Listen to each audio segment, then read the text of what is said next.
Welcome back, survivors. Before the story starts, tap subscribe and comment where you're tuning in from. I'm dropping another story tomorrow, and you'll want to catch it first. The footsteps on the ladder shouldn't exist. The bottom rungs were torn off 75 days ago. Nothing can climb up here. Nothing human. But I hear them anyway. Metal scraping metal, slow and deliberate, rising from the darkness below my watchtower. My name is Evelyn. I'm a nurse. I'm afraid of heights. And I've been trapped 70 feet above a sea of undead for 172 days. The radio just died. The smoke is rising. And something is climbing toward me right now. The scraping stops. I hold my breath. The wind cuts across the platform, making the entire tower sway. That sickening movement that sends my stomach into freefall every single time. My fingers grip the edge of the radio desk so hard my knuckles have gone white. Below me, through the metal grating of the floor, I can see them. Hundreds of them. The undead, packed between the abandoned buses like sardines in a rotting can, their gray faces tilted upward, mouths opening and closing soundlessly. They're always watching, always waiting. The scraping resumes. Closer now. No, I whisper. No, no, no. My hand fumbles for the rifle leaning against the wall. It's empty. Has been for 3 days. I fired the last rounds at the survivors, the living ones who tried to smoke me out of my tower, the ones who said they needed this position, who said I had to come down or burn. I chose burn. Bad choice. Smoke still seeps up through the grating, thin gray tendrils that taste like gasoline and burning rubber. My throat is raw from coughing. My eyes water constantly. The fire they set at the tower's base has been smoldering for 6 hours now, and the metal structure is heating up, turning my platform into a slow-cooking oven. Another scrape. Metal on metal. Rhythmic. Purposeful. I crawl toward the ladder shaft. I can't stand. Not this close to the edge, not with the way the platform tilts and sways. My acrophobia won't let me. Even on my hands and knees, my vision tunnels, black spots swimming at the edges.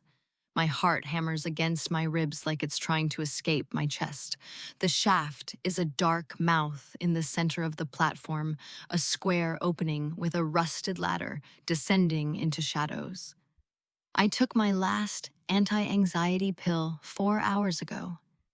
Without the medication, every instinct screams at me to stay away from that hole, away from the 70-foot drop that waits below.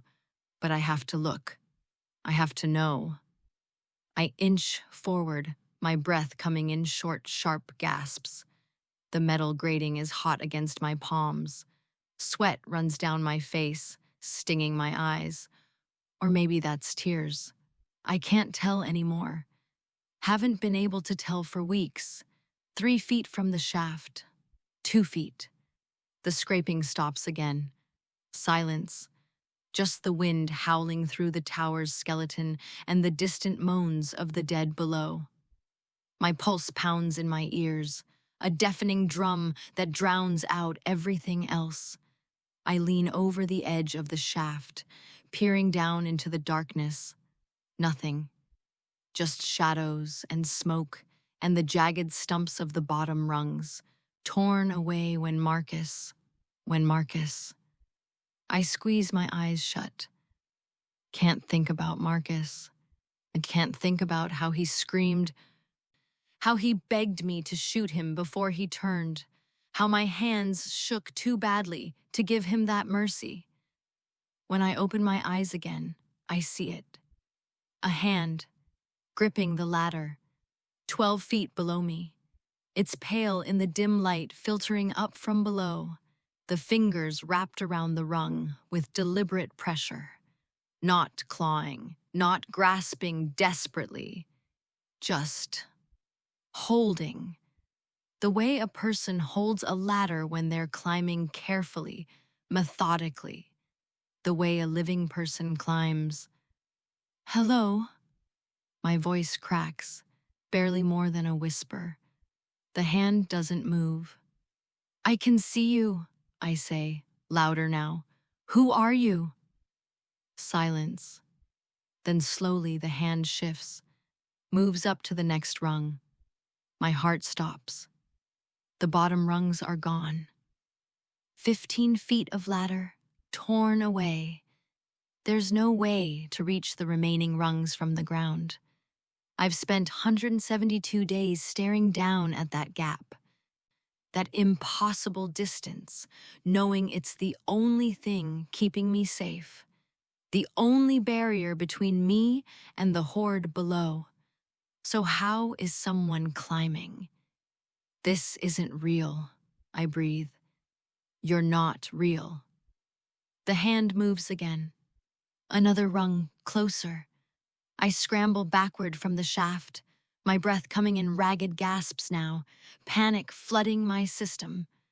The platform tilts beneath me, or maybe that's just my vision swimming, the acrophobia turning my inner ear into a carnival ride. I press my back against the wall of the small enclosed room, the only solid structure on the platform. The scraping resumes, steady, relentless. I've been alone for 75 days, completely alone. The isolation has done things to my mind. I know this. I've seen Marcus down below, waving at me, calling my name, even though I watched him die, and I've heard voices on the radio that couldn't possibly be there. I've felt phantom hands touch my shoulder in the night. This is just another hallucination. Has to be. But hallucinations don't make sounds this real. Don't make the tower vibrate with each metallic scrape. I reach for my backpack, fumbling through the contents. One bottle of water left, half full. A handful of stale crackers. A first aid kit I've been rationing. And at the bottom, my fingers close around the flare gun. One shot. That's all I have left. The scraping grows louder, closer. A shape emerges from the shaft. First the hand, then an arm, then a head crowned with matted dark hair. The figure pulls itself up onto the platform with smooth, practiced movements. Not the jerky, uncoordinated lurching of the undead. Not the desperate scrambling of a survivor. Something else. The figure stands, actually stands, fully upright despite the swaying platform, and turns to face me. It's a woman. Maybe 30, maybe 50. Hard to tell in the dim light. She wears a torn military jacket and boots caked in dried blood. Her face is gaunt, hollowed out by hunger, but her eyes are clear, focused, fixed directly on me. Evelyn Morris, she says. Her voice is hoarse but steady. We need to talk about why you're still alive. My finger tightens on the flare gun trigger. How do you know my name? She takes a step toward me. The tower sways. I don't move, can't move, pressed against the wall, trapped between this stranger and the 70-foot drop. Because, she says, I'm the one who's been keeping you that way. And your protection just expired. The flare gun shakes in my hand. My finger hovers over the trigger, but I can't seem to pull it. Maybe it's the shock. Maybe it's because she's the first living person I've spoken to in 75 days who isn't trying to kill me. Or maybe it's because she just climbed an impossible ladder. Don't, she says, raising her hands slowly.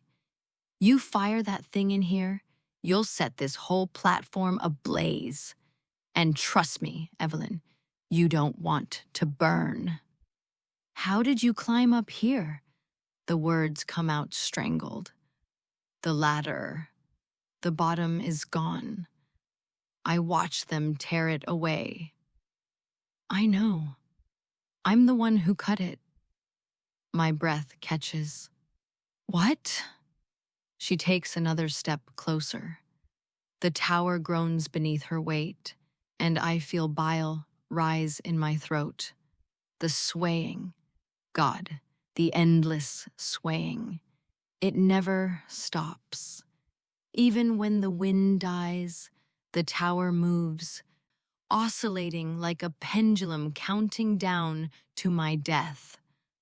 75 days ago, she continues, her voice matter-of-fact, clinical.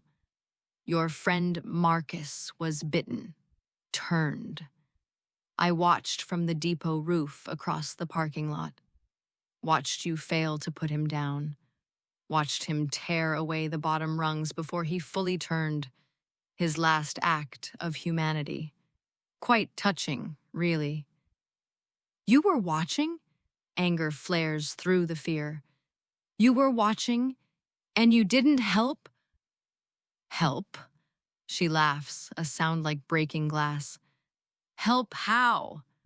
Run down there and get torn apart alongside him. I was alone, Evelyn, just like you, just trying to survive. The smoke thickens around us, making my eyes water. She doesn't seem to notice, doesn't cough or blink or show any discomfort. She just stands there, perfectly balanced on the swaying platform, studying me like I'm a specimen under glass. You still haven't answered my question, I say. How did you get up here? She tilts her head. Rope ladder, grappling hook, basic climbing equipment. I've been living in the depot building for 6 months. This whole complex is my territory. She pauses. Or was. The group that tried to smoke you out. They're not the first. Won't be the last. This station sits on a major route. High ground, visibility for miles, natural defenses. Every few weeks, someone new rolls through, sees your tower, and gets ideas. Her eyes narrow. You've become a problem, Evelyn. I force myself to straighten up, still keeping my back against the wall. A problem? I've been trapped up here for half a year. I haven't hurt anyone. Haven't you fired on those survivors today? They tried to burn me alive after you refused to come down. She moves closer and I press harder against the wall, feeling the rough wood dig into my spine. After you refused to share resources. After you hoarded the only radio tower in 20 miles while broadcasting your little sob story into the void every single day. Her words hit like physical blows. I was calling for help. I was drawing every scavenger, raider, and desperate survivor within radio range straight to this location. She's right in front of me now, close enough that I can smell the copper tang of old blood on her clothes. Do you have any idea how many people I've had to kill to keep them away from you? To keep them from storming this tower and compromising my position? The flare gun trembles. You're lying. Am I? She reaches into her jacket, and I nearly pull the trigger before I see what she's holding. A notebook. Worn, water-stained, filled with cramped handwriting. She flips it open. Day 103. 3 survivors, 2 men and a woman, approached from the north. Eliminated at the depot entrance. Day 119. Solo male, armed with a shotgun, tried to scale the tower at night. Fell, turned. Day 134. Group of 5. Stop, my voice breaks. Just stop. She closes the notebook. 14 people, Evelyn. 14 people I've killed in the last 75 days because they heard your broadcasts and came looking. Because you couldn't just shut up and stay hidden. The platform lurches suddenly. Not the usual sway, but a violent jolt that sends us both stumbling. She catches herself easily, gracefully. I drop the flare gun, falling to my knees, both hands gripping the grating as the world tilts sickeningly beneath me. Structural damage, she observes calmly, looking down at the metal framework. The fire weakened the support beams. This tower has maybe 12 hours before it collapses completely. No. The word comes out as a whimper. I can't breathe, can't think. The height, the swaying, the stranger, the tower collapsing, it's all too much. Black spots dance across my vision. My heart hammers so hard I think my ribs might crack. She crouches down beside me, and for the first time I hear something like sympathy in her voice. You're having a panic attack. I can't. Heights, I can't. I know. She reaches out slowly, carefully, and places one hand on my shoulder. The touch is firm, grounding. Listen to my voice. Count with me. 1, 2, 3. Breathe. I try. God help me, I try. But my lungs won't cooperate. The air feels like thick, poisonous. The smoke, the height, the impossibility of everything. 4, 5, 6. Her voice is steady, rhythmic, a lifeline in the chaos. You were a nurse, Evelyn. Trauma unit. You've talked dozens of patients through panic attacks. Do for yourself what you did for them. How does she know that? How does she know so much about me? But somehow, her words cut through the static in my brain. I force myself to breathe. 1 breath, 2, 3. The black spots begin to recede. Good, she says. That's good. Now listen carefully, because we don't have much time. My name is Kate. I've been watching you since you arrived at this station, long before your friend died. I've kept you alive because... She pauses, choosing her words carefully. Because I needed you alive. I look up at her, through tears.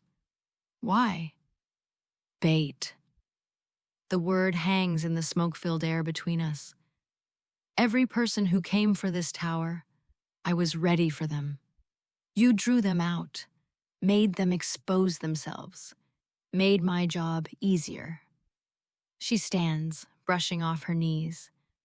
But the group that tried to smoke you out today, they're different, more organized, military training, and there's more of them than I initially counted.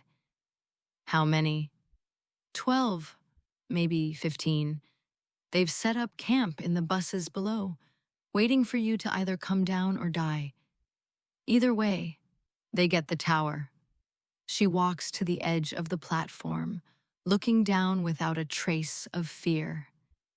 Which means I need to relocate, and I can't leave you here as a liability. My blood runs cold. You're going to kill me. She turns back, and there's something unreadable in her expression. No, Evelyn, I'm going to give you a choice. What choice? Come with me, climb down, face your fear, and live. She gestures toward the ladder shaft. Or stay here, in your safe little tower, and burn when the structure collapses in... She checks a battered watch on her wrist. 11 hours and 43 minutes. I stare at her, at the shaft, at the impossible drop waiting below. I can't, I whisper. I can't climb down. I can barely look over the edge without passing out. Then you'll die. You said you'd give me a choice. That is your choice. Kate moves back toward the shaft, preparing to descend. Fear or death, Evelyn. It's the only choice any of us have left.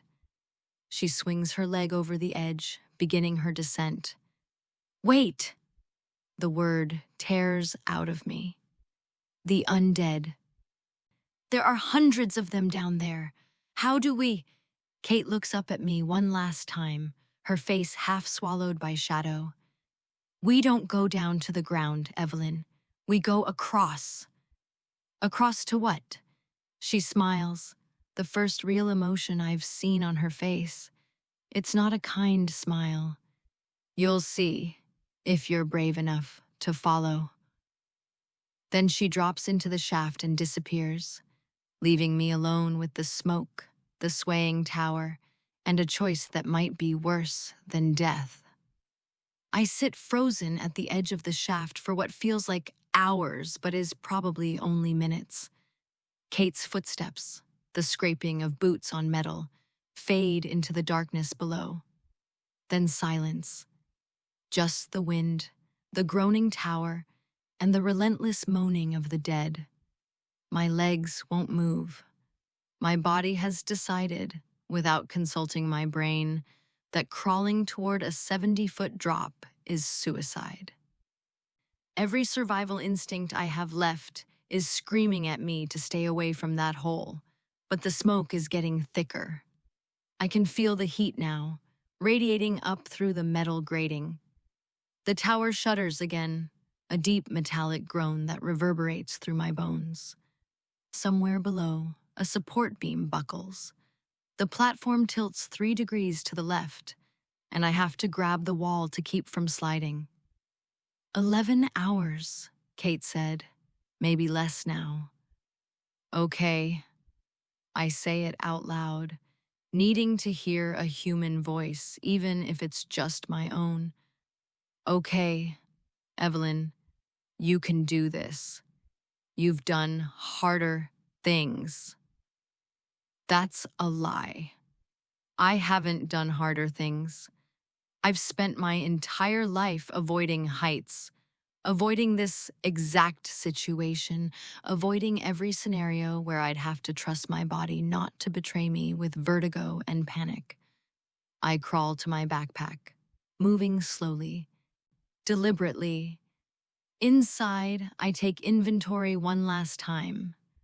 The half bottle of water, the crackers, the first aid kit, a flashlight with dying batteries, and tucked in the bottom, wrapped in a plastic bag, the one thing I've been saving, Marcus's journal.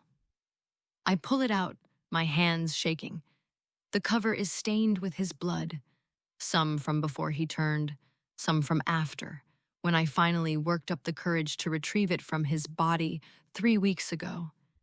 I haven't been able to read it, haven't been able to face his handwriting, his thoughts, his last days.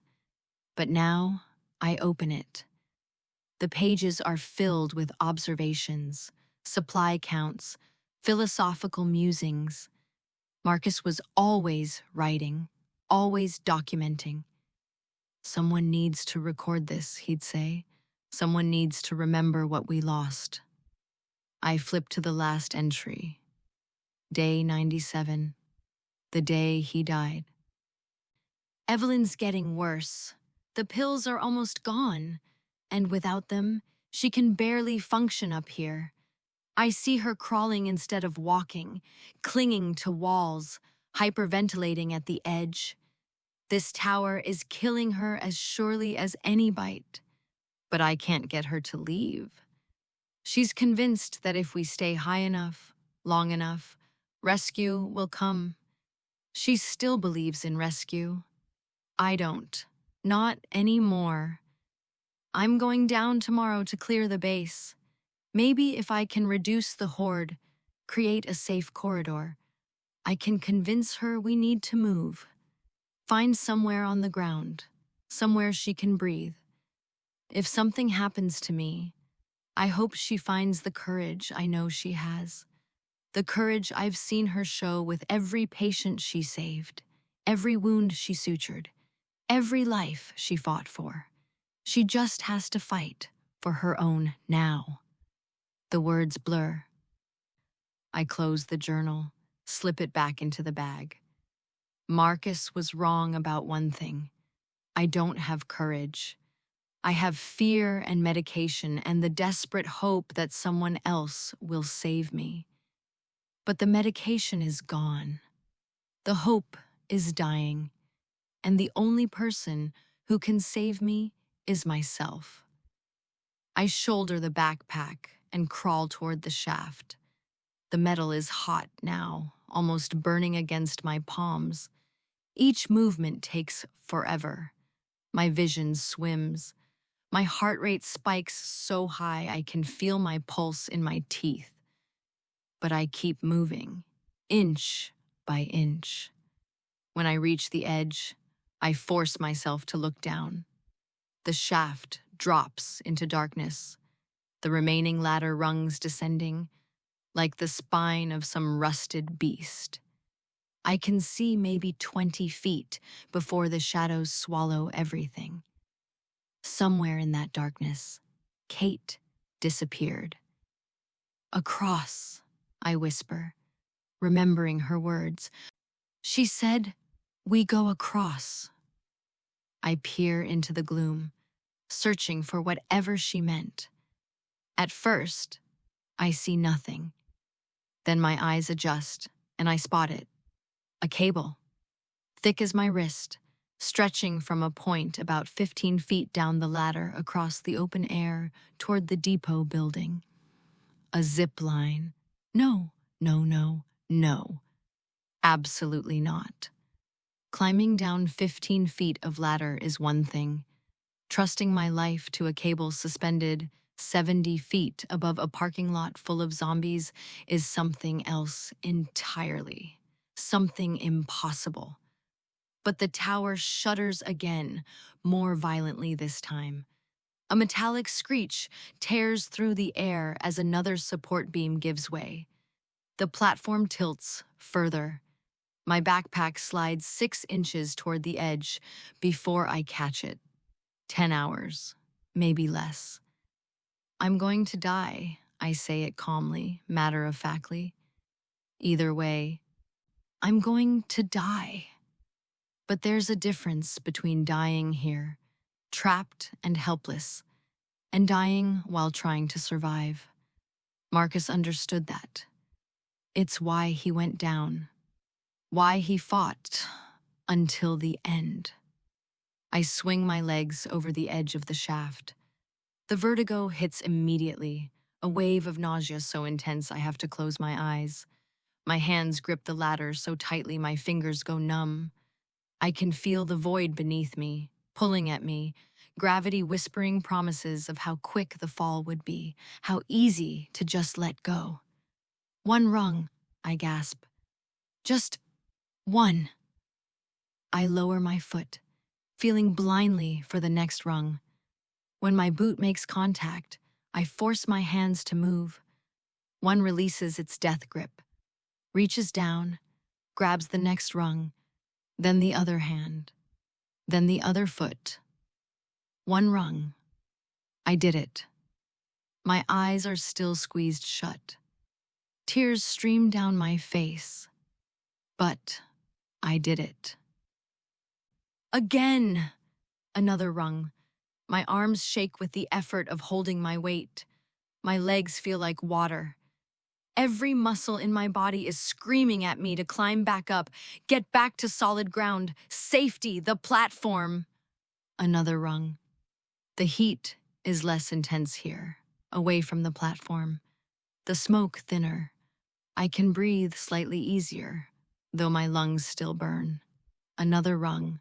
I risk opening my eyes. Bad idea. The depot parking lot stretches out below me in all directions. A vast field of cracked asphalt, and abandoned vehicles and the walking dead. They haven't noticed me yet.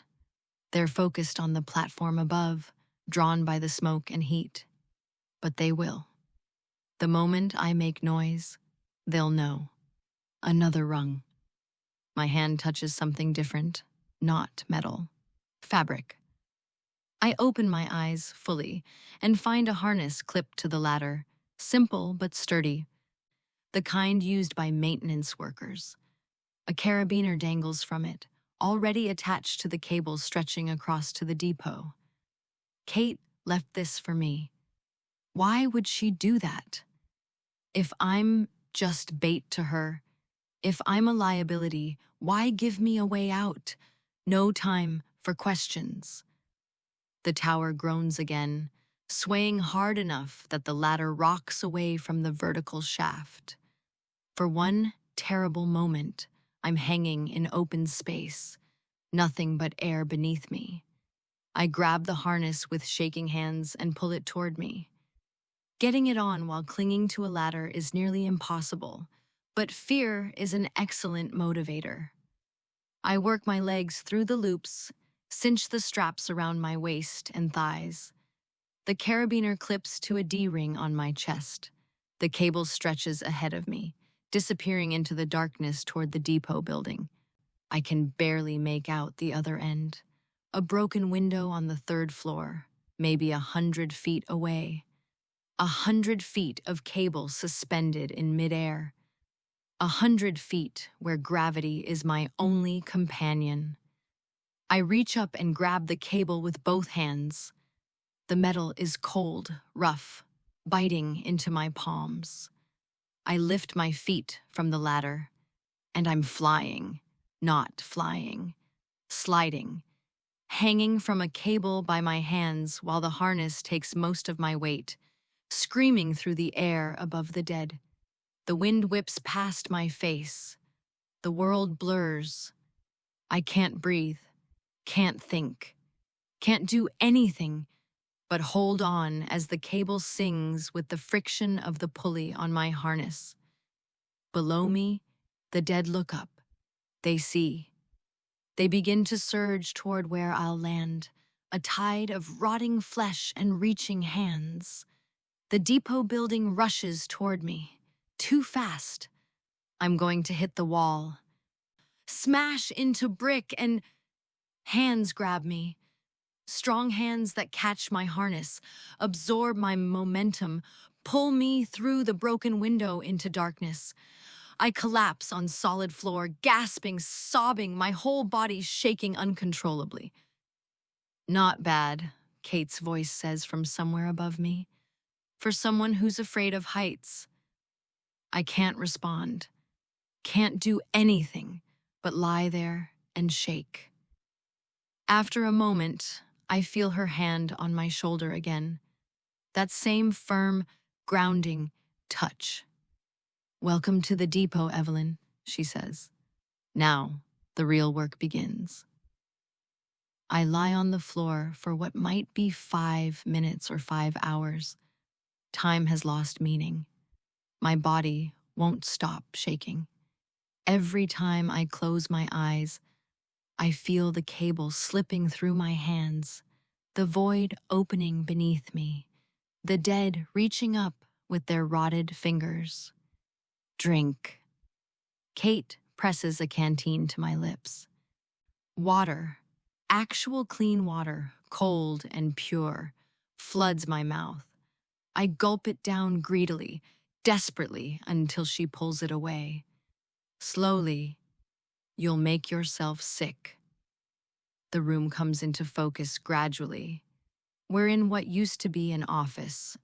Desks overturned, papers scattered like dead leaves, filing cabinets tipped on their sides. The broken window I crashed through overlooks the parking lot and my tower, which lists noticeably to one side now, smoke still rising from its base. I can see the tiny platform at the top, the place where I spent 172 days of my life. It looks so small from here, so fragile. "Can you stand?" Kate asks. I try. My legs buckle. She catches me with practiced efficiency, one arm around my waist, supporting my weight, like I'm a trauma patient post-surgery. I suppose I am, in a way. Post-surgery on the part of me that believed staying still meant staying safe. Give yourself a minute, she says, guiding me to sit against the wall. Your body's in shock. The adrenaline crash is hitting hard. How do you know so much about... I stop, studying her face in the dim light filtering through the window. She's older than I first thought, maybe mid-40s, with scars that tell stories I don't want to imagine. Your military? Was. She moves to the window, looking out at the tower with the same analytical gaze she's turned on everything else. Army medic, 2 tours, got out 3 years before the world ended. A bitter smile. Worst timing of my life. A medic. The pieces start clicking together. That's how you knew. About my background. About panic attacks. I've been monitoring your radio broadcasts for months. Evelyn, you talk a lot when you think no one's listening. Mentioned St. Catherine's Hospital 17 times. Your nursing experience 43 times. Your friend Marcus. She pauses, something flickering across her face. You said his name 2,007 times in 75 days. The number hits me like a physical blow. You counted? I count everything. It's how you survive. She turns back to me. Supplies, ammunition, threats, resources. Everything gets numbered, cataloged, prioritized. Emotions don't factor into the equation. That's not living. That's just existing. Existing is winning. Her voice hardens. Every day you wake up. Every day you're still breathing, still thinking, still human. That's a victory. The moment you start worrying about living versus existing is the moment you get sloppy, get emotional, get dead. I want to argue, but I'm too exhausted. And maybe she's right. Maybe that's why she's still here, and Marcus isn't. The building shudders suddenly, not like the towers sway, but a heavy impact from below. Then another, rhythmic, deliberate. What is that? Kate's expression darkens. The group that tried to smoke you out. They're breaching the depot entrance. She moves quickly to a backpack in the corner, starts pulling out weapons. A hunting rifle, 2 handguns, magazines of ammunition. I hoped we'd have more time, but they must have seen you cross. More time for what? To prepare you. Prepare me for what? Instead of answering, she tosses me one of the handguns. I catch it reflexively, my nurse's hands, recognizing the weight, the balance. Marcus taught me to shoot during our first weeks together. I was terrible at it. My hands shook too much. They're shaking now. There are 12 of them, Kate says, loading her rifle with swift, practiced movements. Well-armed, well-organized. They want this depot because it has supplies, defensible positions, and access to the underground tunnels that run beneath the bus station. Tunnels? Maintenance tunnels.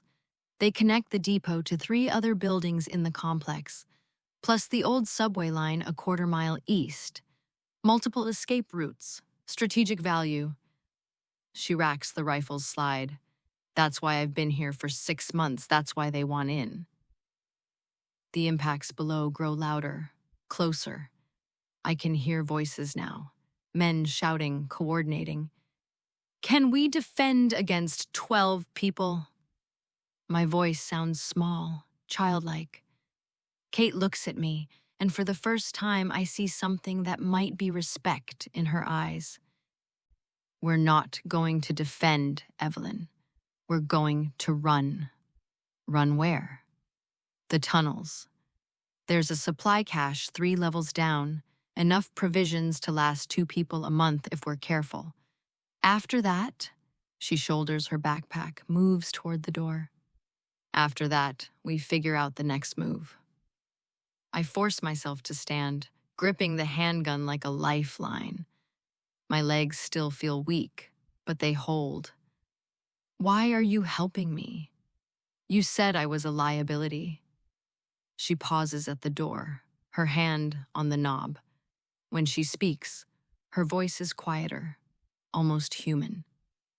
You know how many living people I've encountered in 6 months? 47. You know how many I've spoken to? 3. The rest I killed from a distance or avoided entirely. She looks back at me. You're the first person in half a year who's heard my voice more than once. The first person who knows my name. So maybe you're a liability. Or maybe... The door below explodes inward. Gunfire erupts, echoing through the building. Voices shout. Boots pound upstairs. Move! Kate yanks open the office door, pulling me into a corridor thick with dust and darkness. We run. The hallway stretches ahead, lined with more offices, all empty, all dark. Kate moves like water, smooth and silent despite her speed. I crash after her like a wounded animal, my backpack slapping against my spine, my breath coming in ragged gasps. Behind us, the footsteps multiply. Flashlight beams cut through the darkness. There, 2nd floor. 2 targets, both armed. Gunfire rips through the corridor. Bullets punch holes in the walls, sending plaster dust exploding into the air. Kate grabs my arm, yanks me into a stairwell. We spiral down, taking steps 3 at a time. How much further? I gasp. Basement level, northwest corner. There's a... She stops mid-sentence, stops moving entirely. I crash into her back, and she steadies me with one hand while raising her rifle with the other. Below us, in the stairwell, standing on the landing between floors, is a man. He's huge, 6'5" at least, with the build of someone who threw weights around in a prison yard. His face is scarred, one eye milky white and dead. He holds a machete in one hand, a pistol in the other, and he's smiling.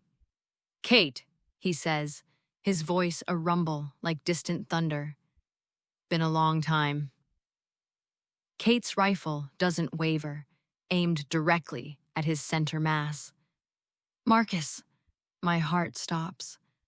"That's not..." I start to say, but the words die in my throat.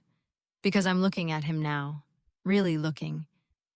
And despite the scars, despite the dead eye, despite the months of starvation and violence etched into his face, it's him. It's Marcus. "Hello, Evelyn," he says, and his smile widens. "Miss me?" The gun in my hand feels like it weighs 1,000 pounds.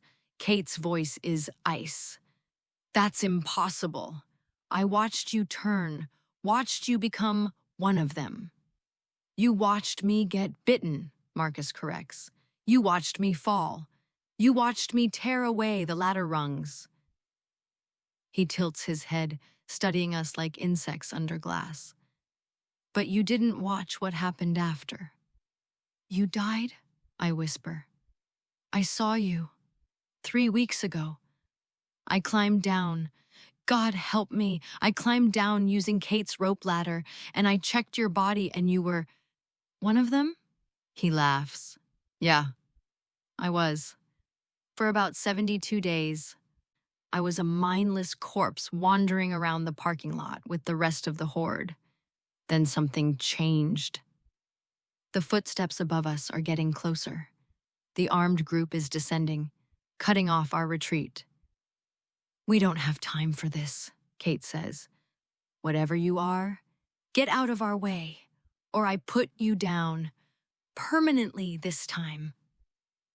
Marcus raises the pistol, aiming it directly at Kate's head. "Here's what's going to happen. You're going to lower your weapon. You're both going to come with me, and I'm going to explain to you exactly what's waiting in those tunnels you're so desperate to reach. And if we refuse..." Kate's finger tightens on the trigger. His smile fades. His dead eye seems to focus on me, and I feel something cold crawl down my spine. "Then I'll tell my friends upstairs exactly where you're hiding. And Evelyn," he pauses, "I'll tell them what you did, why you really couldn't shoot me that day, why your hands shook so badly." My blood turns to ice. "I don't know what you're..." "The pills, Evelyn. The ones you were taking. Where did you think they came from?" Kate glances at me, confusion flickering across her face. What's he talking about? I can't answer. Can't breathe. Because Marcus knows. He's the only one who knows. And he's about to tell her everything. "Don't," I breathe. "Marcus, please don't." Kate's rifle shifts slightly, her attention divided now between Marcus and me. "What pills? Evelyn, what is he talking about?" Marcus leans against the railing, casual despite the gun pointed at his chest. "Go on, tell her. Tell her where your medication really came from." The footsteps above grow louder. We have seconds, maybe less, before the armed group reaches this stairwell. But time seems to slow, stretching this moment into something unbearable. "The pharmacy," I say, my voice hollow. "There was a pharmacy on the ground floor of the community center. When we first fortified it, Marcus and we cleared it together." And Kate's voice is sharp. "And there was a survivor, an elderly woman. She was hiding in the back room behind the prescription counter." The words taste like poison. "She was diabetic, had insulin, had supplies, had a full bottle of Ativan," Marcus finishes. "Anti-anxiety medication, 60 pills, enough to last Evelyn 2 months if she rationed properly." Kate's eyes narrow. "So you took medication from a pharmacy. That's not..." "The woman needed it too," Marcus interrupts. "She was having panic attacks. The isolation, the fear, the dead clawing at the windows every night. She begged us to leave her enough. Just half the bottle. 30 pills. My hands are shaking so badly now I can barely hold the gun. Marcus said we should split them. Said we both needed them, her and me. Said it was fair. But Evelyn disagreed, Marcus says, and there's no humor in his voice now, only something cold and clinical. Evelyn said the woman was old, said she probably wouldn't survive anyway, said we needed a functioning nurse more than we needed. What were the words you used? Dead weight? That's not... I didn't mean... You took the whole bottle, Kate says flatly. It's not a question. I was going to share. I was going to give her half, I swear. But then, the memory hits me like a physical blow. She tried to follow us, tried to leave the pharmacy, come with us to the community center, and the noise. God, the noise she made, calling after us, begging. It drew them. The stairwell is silent except for the approaching footsteps and my ragged breathing. I watched from the doorway, I continue. the confession pouring out of me now. Watched them swarm her, watched her die, and I didn't go back for her, didn't try to save her. I left. Took the pills and left. You told me she was already dead when we got there, Marcus says. Told me you found the pills on her body. I believed you, trusted you, right up until the day I got bitten, and you stood on that tower with your hands shaking, so badly you couldn't pull the trigger. And I finally realized what those hands had done. Kate's rifle lowers slightly, not much, but enough that I notice, enough that Marcus notices. So now you know, he says. The woman you've been protecting, the nurse with the shaking hands, she's got blood on them from before I turned. Blood she never washed off. Everyone has blood on their hands now, Kate says, but her voice lacks conviction. Survival requires hard choices. Survival requires sacrifice, Marcus agrees. But there's a difference between sacrifice and murder, between necessity and selfishness. His dead eye fixes on me again. Tell me, Evelyn, did you think about her? During those 172 days alone in your tower, did you remember her face? I did. Every single day. Every time I took a pill, I saw her, heard her screaming. Why are you doing this? I ask. If you wanted revenge, you could have climbed up to the tower any time, could have killed me while I slept. Revenge? Marcus shakes his head. I'm past revenge, past hatred, past most human emotions, actually.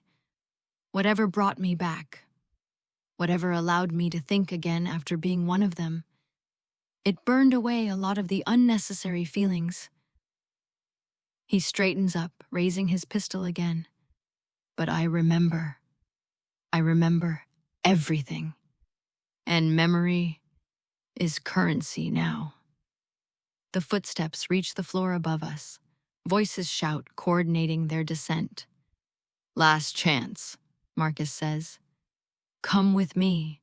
Learn what's really happening, or take your chances with them. He nods toward the armed group closing in. Though I should warn you, their leader is the woman's son, the diabetic you let die. He's been looking for you for a very long time. My stomach drops. That's impossible. We never saw anyone else in the pharmacy. She was alone. She told you she was alone. Her son was on a supply run when you showed up.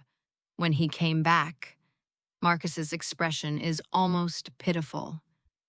Well, he found what was left of her, and your boot print in the blood on the pharmacy floor. Size 7, women's hiking boot, the same brand you're wearing right now. Kate grabs my arm suddenly, her grip like iron. How long have you known this? Since day one, Marcus admits. I recognized the boot print before we left the community center. Saw it matched Evelyn's. But I told myself there had to be an explanation. Told myself the woman I knew, the nurse who saved lives, wouldn't do something like that. I was wrong. The armed group bursts into the stairwell above us. 5 men, heavily armed, flashlights cutting through the darkness. Their leader, at the front, is younger than I expected, mid-20s. He has his mother's eyes, and those eyes are locked on me with the kind of hatred that transcends words. There, he shouts. That's her. That's the one. Gunfire erupts. Bullets ricochet off metal railings, punch through concrete. Kate shoves me down the stairs toward Marcus, who steps aside at the last second to let us pass. We crash through a door at the basement level, tumbling into darkness. This way, Marcus shouts. And against all logic, against every instinct, we follow him. Because the alternative is facing the man whose mother I killed. And that's a judgment I'm not ready for. We run through the basement, a maze of corridors and storage rooms, all dark, all reeking of mold and decay. Marcus moves with impossible speed, his massive frame somehow navigating the obstacles without hesitation. He's been down here before, many times. "How are you alive?" I gasp as we run. "How are you talking? Thinking? The bite should have—" "I don't know," he says. "Maybe I'm immune. Maybe I'm something new. Maybe I'm still dead, and this is all some fever dream my rotting brain is having." He glances back, his dead eye catching the light from our pursuers' flashlights. "Does it matter?" Kate answers before I can. "It matters. If you're immune, if there's a chance others could be, then we'd have hope." Marcus laughs, the sound echoing off concrete walls. "Hope is what killed most of us, Kate. Hope that rescue was coming. Hope that things would get better. Hope that we could hold out just one more day." He stops at a heavy metal door, produces a key from his pocket. "I'm not offering hope. I'm offering truth." He unlocks the door, pulls it open. Beyond is complete darkness, and a smell that makes my stomach turn. Something chemical. Something wrong. "The tunnels," Kate says. "You've been using them. Not just using them." Marcus steps through the doorway. "Living in them. Building in them. Preparing." Preparing for what? He looks back at us one final time, and his smile returns. But there's something in it now that wasn't there before.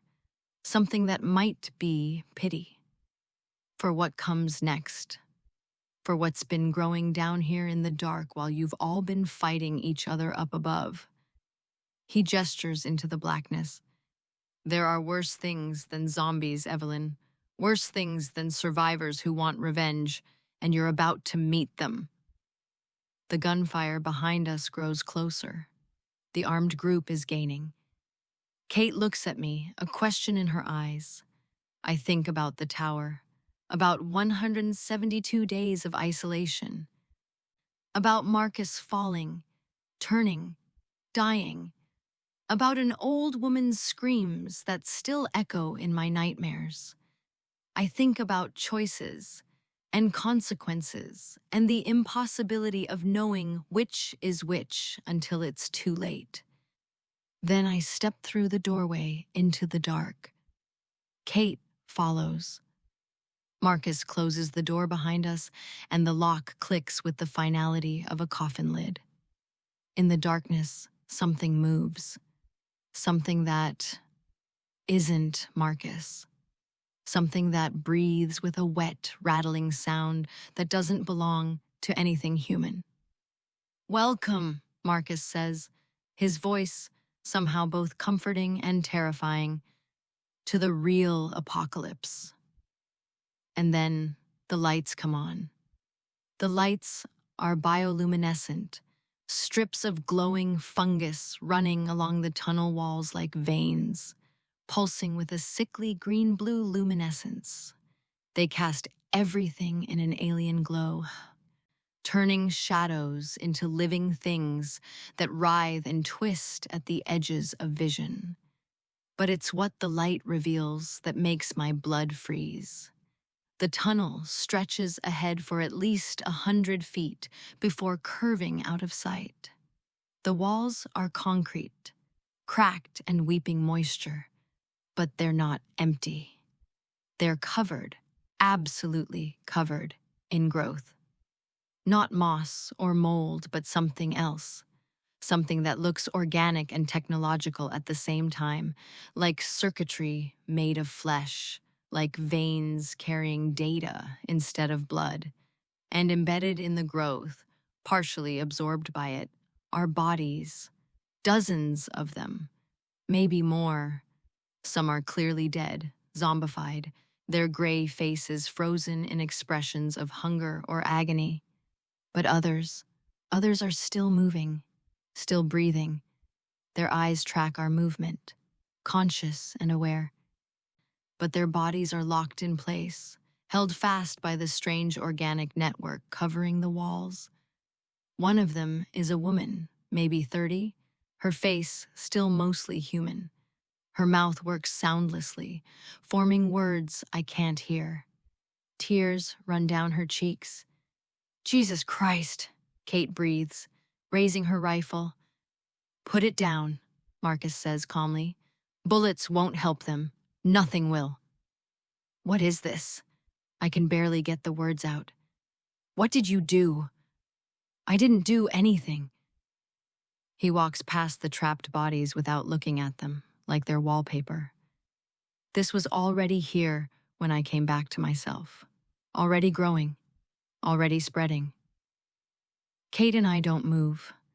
Behind us, the metal door shudders as the armed group reaches it, begins pounding, trying to break through. You have maybe 3 minutes before they breach that door, Marcus says over his shoulder. You can stand there being horrified, or you can follow me deeper and learn what you're actually dealing with. Your choice. The woman in the wall makes a sound, a wet, gurgling moan that might be a word, might be please.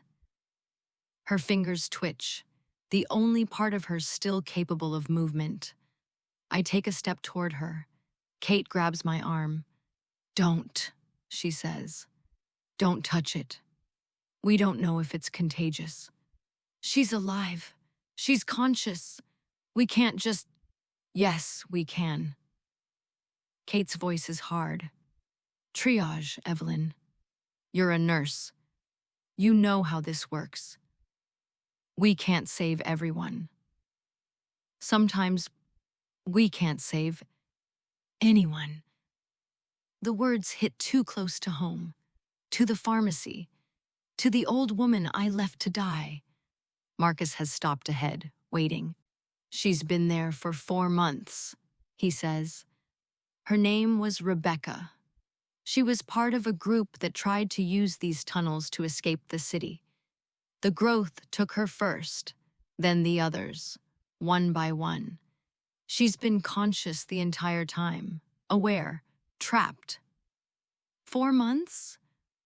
The horror of it is incomprehensible. 4 months of being awake, unable to move, unable to... The growth doesn't kill, Marcus interrupts. That's the point.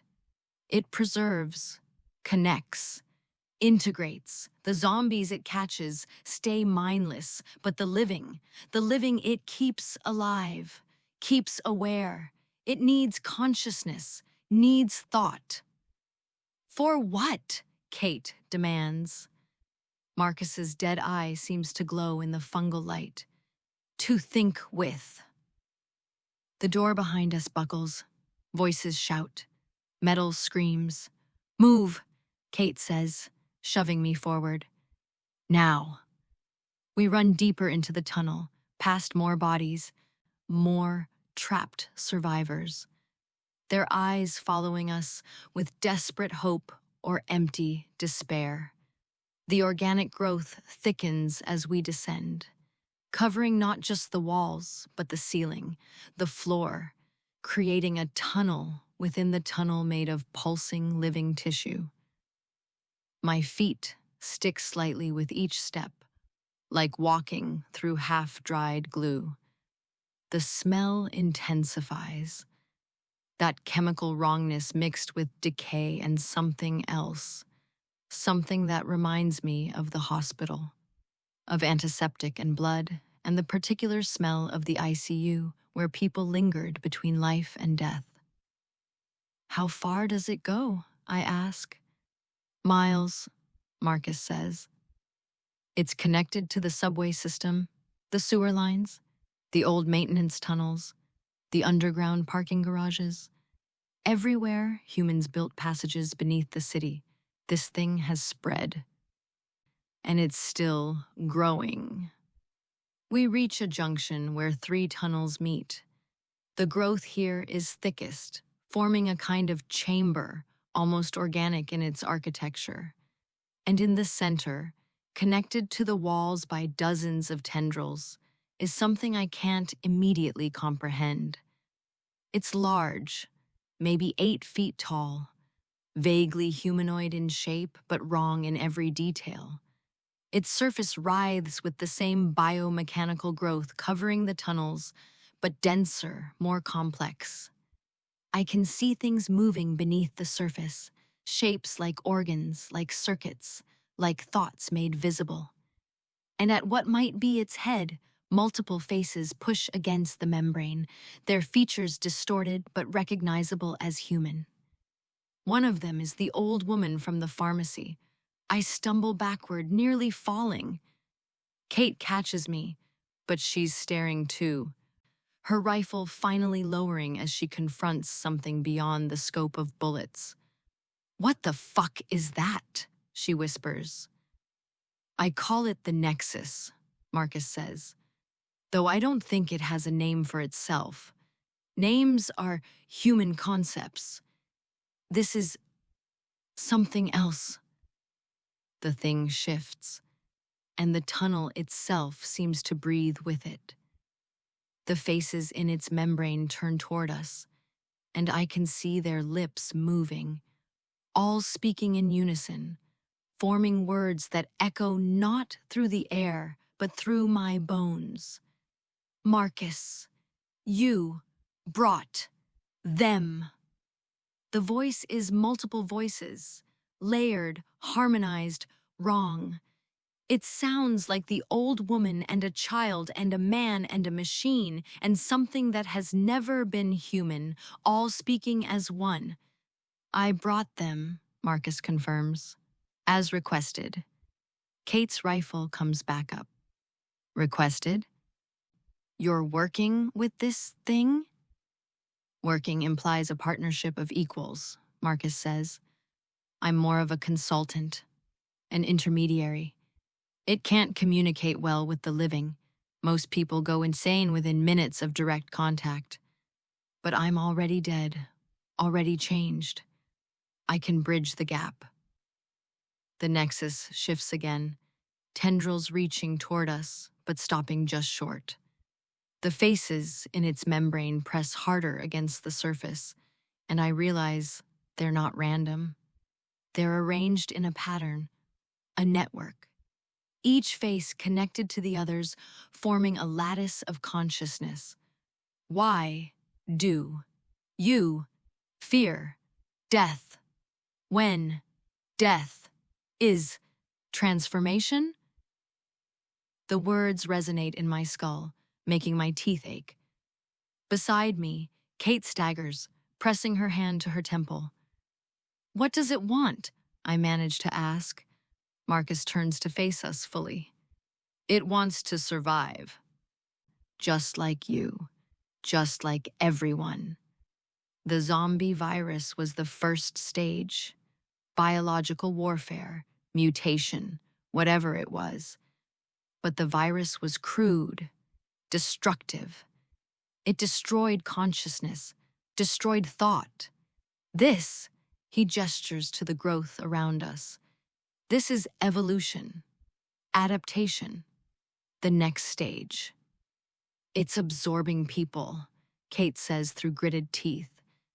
"Trapping them? That's not evolution, that's predation." "It's preservation," Marcus counters.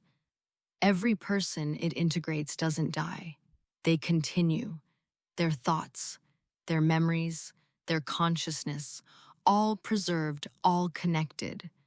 No more isolation, no more fear, no more choice," I interrupt, "no more individuality.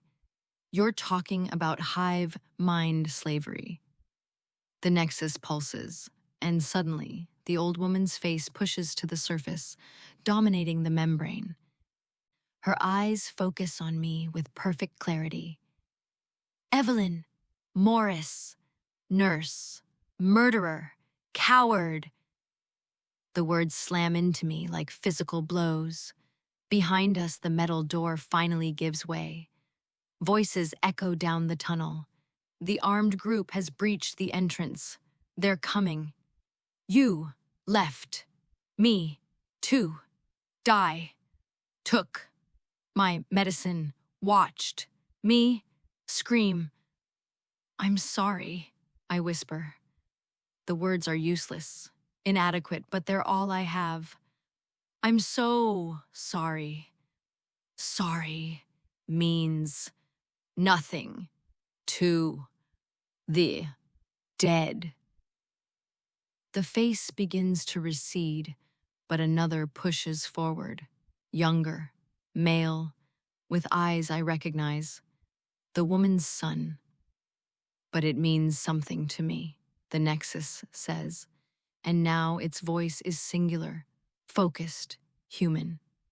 Do you know what it's like, Evelyn? To hear your mother screaming while you're 3 blocks away, running back with insulin, with supplies, with hope. To find only pieces of her and a boot print in blood. I didn't know, I say. I swear, I didn't know you existed.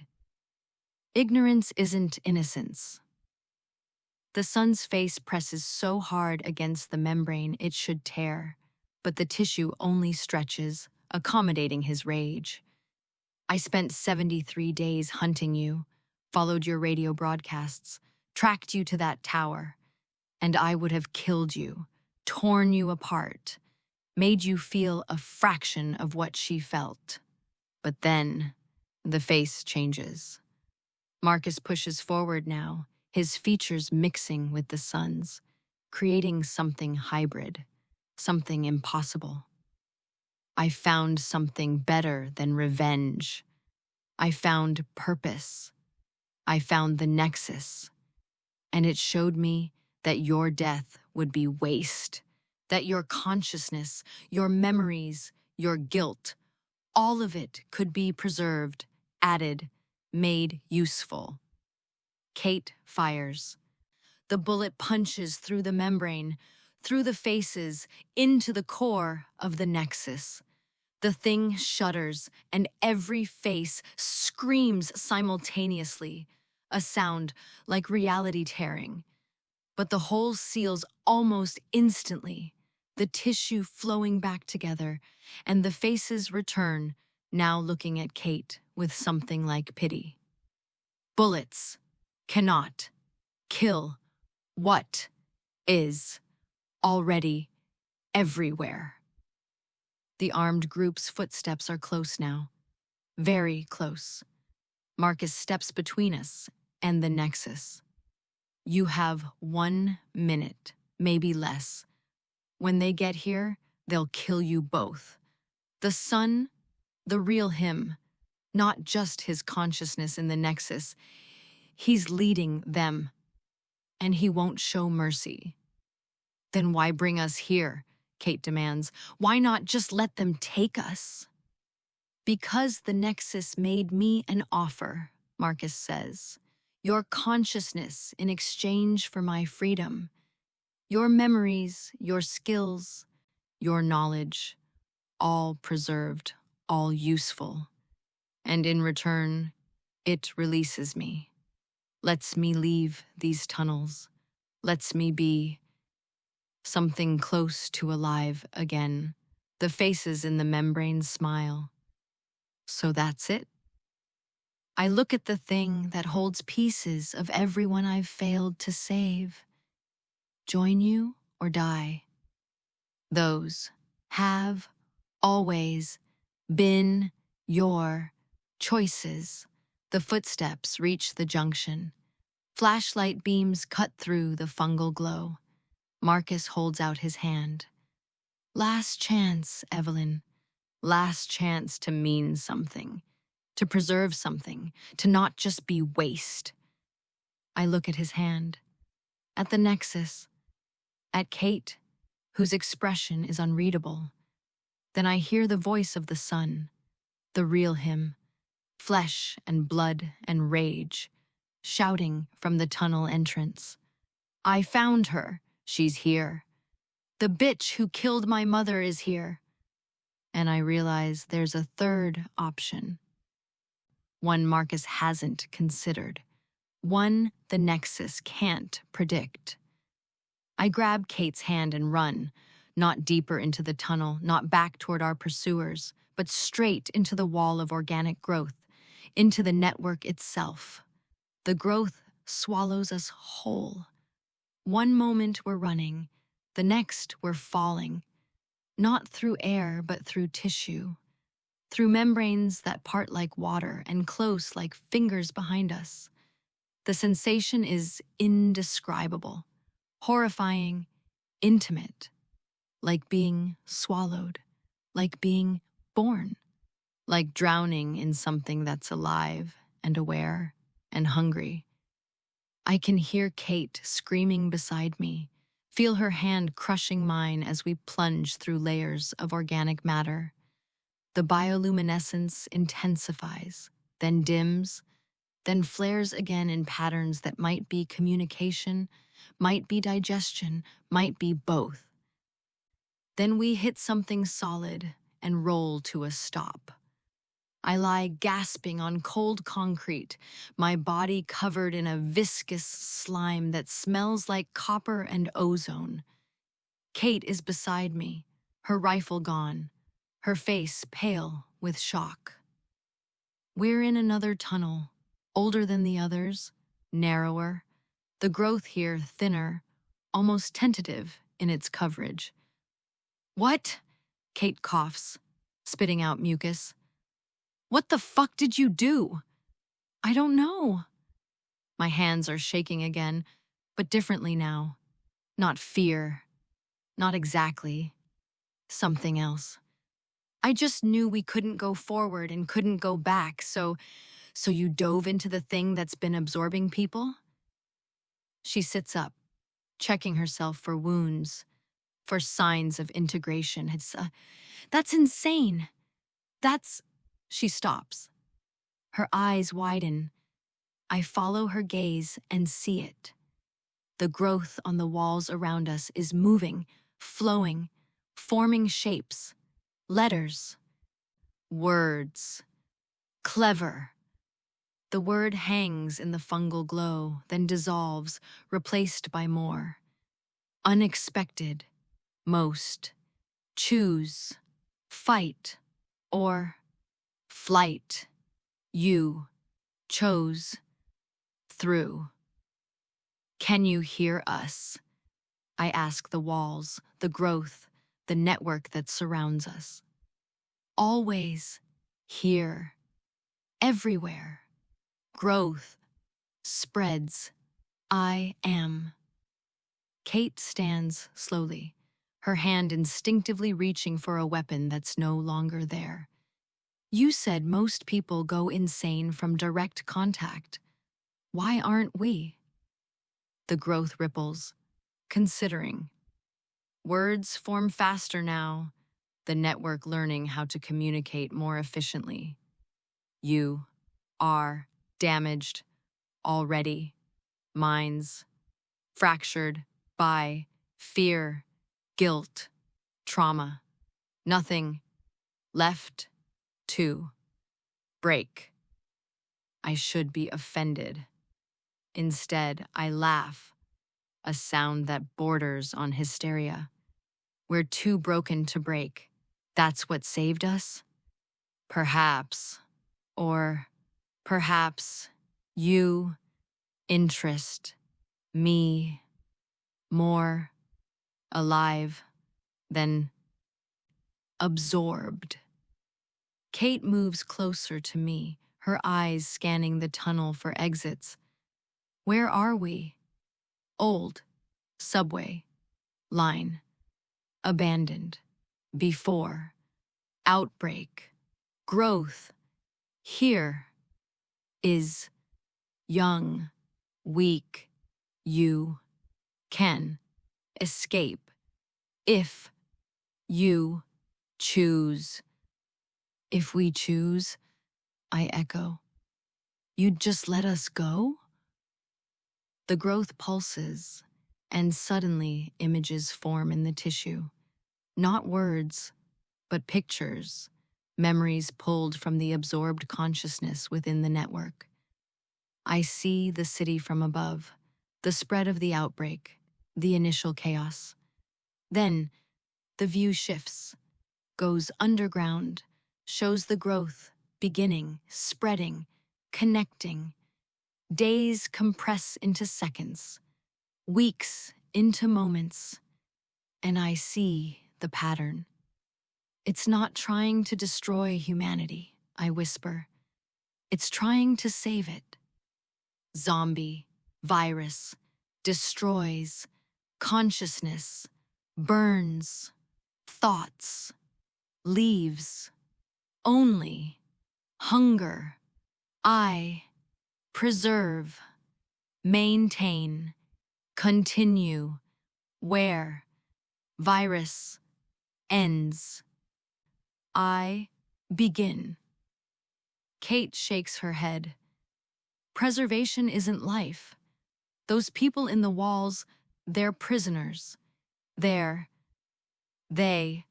are alive, aware, safe, from teeth, from starvation, from violence, from loneliness.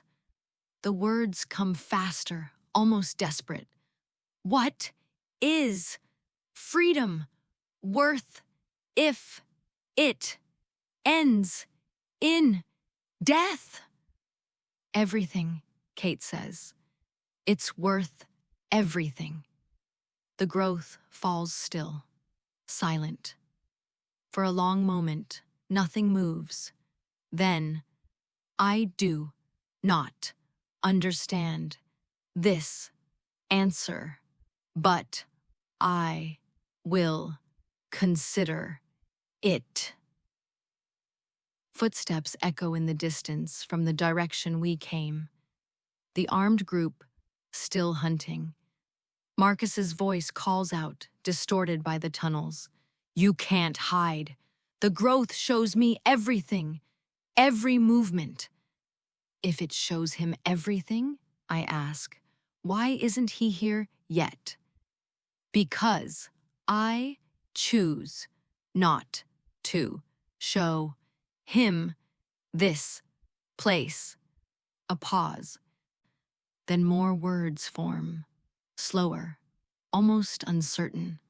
I lied to Marcus, told him he could have freedom in exchange for you, but I cannot give freedom. I do not understand the concept. I only understand connection, integration, unity. Kate and I exchange glances. The thing, this vast, alien intelligence, is confused, uncertain, learning. Why did you lie to him? I ask. Because he wanted something I could not provide, and lying seemed like what humans do when they need something. Despite everything, I feel a strange sympathy for it. This thing that's trying so hard to understand us, to save us in the only way it knows how, even as it destroys what makes us human in the process. The people you've absorbed, I say carefully. The ones who are still conscious. Are they suffering? The growth pulses, and more images form. I see Rebecca, the woman trapped in the wall, but from inside her perspective. And what I see isn't the horror I expected. She's not alone. She's connected to hundreds, thousands of other minds, She can feel their thoughts, their memories, their emotions. She can access centuries of accumulated knowledge, experience, sensation. She's more than she was. Vast, endless. But there's something missing. Something the network can't replicate. Choice. They do not suffer pain, hunger, fear, but they remember those things, remember wanting them, even pain, even fear. I do not understand why they miss what hurt them. Because it was ours, Kate says quietly. Our pain, our fear, our choice to feel them. Another long silence. The footsteps are getting closer. We're running out of time. You must decide, the network says. Stay, integrate, be safe, be eternal, or leave, face violence, face death, face freedom. That's not a fair choice, I say. You're asking us to choose between life and autonomy. Yes, it is the only choice that matters. The only choice that has ever mattered. Kate's hand finds mine again. Her grip is strong, steady. What do you want to do? I think about the tower, about 172 days of isolation that nearly destroyed me. About Marcus falling, the old woman screaming, my hands too broken to save either of them. About Kate, who killed 14 people to keep me alive because she needed someone, anyone, to know her name. About being so afraid of falling that I forgot how to climb. My voice catches. I want to go back up. Face what I did. Face the son whose mother I killed. Not because I think he'll forgive me. Not because I think I can make it right. But because running, hiding, existing in a tower or a network or anywhere that isn't real, that's not living. That's just slow dying. Kate nods. Agreed. So we go back, face them. Probably die. She almost smiles. But at least we'll die as ourselves. The growth ripples one final time.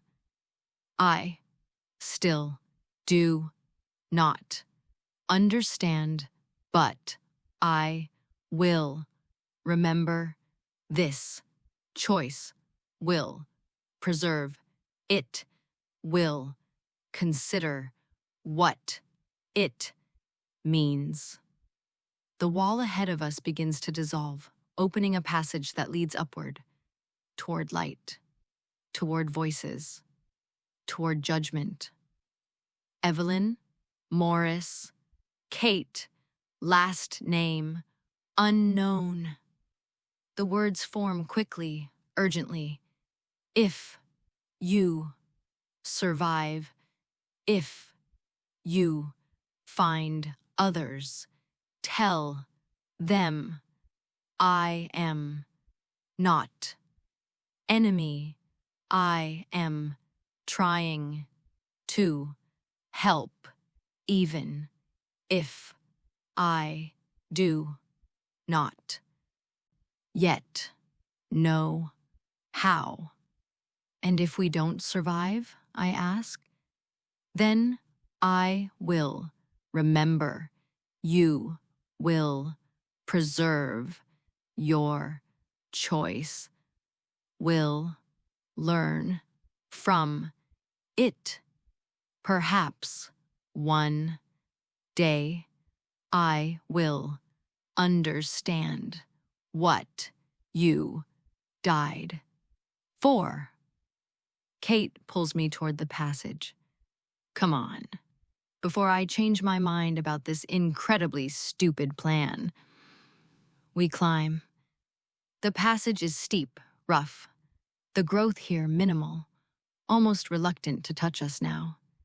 Behind us, I hear Marcus and the armed group converging on our location, drawn by whatever the network is showing them. Wait, I stop suddenly. The network said Marcus has a dead eye, said he came back. But the virus destroys consciousness. So how? Kate's expression darkens. Later, if there is a later. We emerge into another junction, this one familiar, the chamber with the nexus. But the nexus has changed. The faces are no longer trapped in the membrane. They're arranged differently, looking outward, waiting. And standing before it are 12 armed survivors, led by a young man whose eyes burn with grief and rage. The son. He sees me and raises his rifle. Finally, he says, his voice shaking. Finally, you face me.